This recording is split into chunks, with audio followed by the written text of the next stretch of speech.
Today's tip, and it'll be nice and short again today, but I think it's a really cool one for all of us to pay attention to. Here it is. You ready? How to avoid bad communication habits.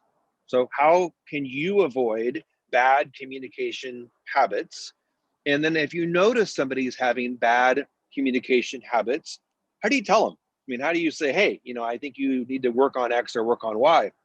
So number one, first thing for you is, this is super simple. You've probably heard this 100 times, is you have one of these and you have two of these.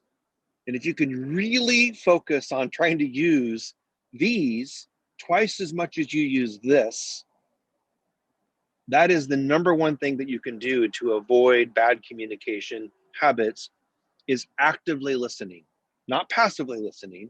So depending on your style, if you're a high C on the DISC assessment or high S, you're going to be very attentive to the person that you normally communicate with.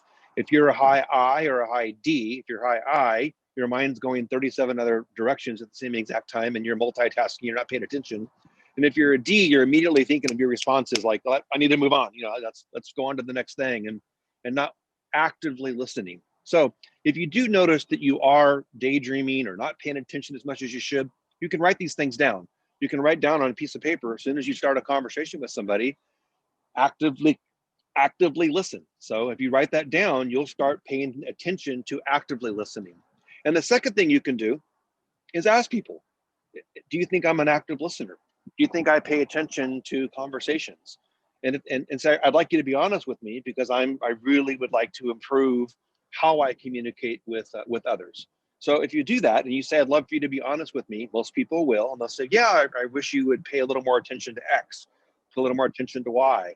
So one of the things that I've noticed, if I'm multitasking during a conversation, I want people to call me out, because I want to be that much more focused on them, as opposed to me multitasking doing something different. And obviously, in the days of Zoom, lots of people are multitasking because you can hold your phone here and text message. And if you're doing this, clearly you're not paying nearly as much attention, but you wouldn't be doing that obviously in person. Okay, so the second part is, how do you let somebody know that they are not communicating well? And the key is, break it down to very specific things for them to be able to understand, and say, hey, I'd like to speak with you about how we communicate with one another. A, you ask for a little bit of advice on, hey, how could I be better? And then B, you say, would you mind if I give you also some advice as well? Usually that's received very, very well. So use these twice as much as you use this. Ask for feedback, and then bifurcate or break down the pieces of the person you're communicating with, if they're having issues with active listening. So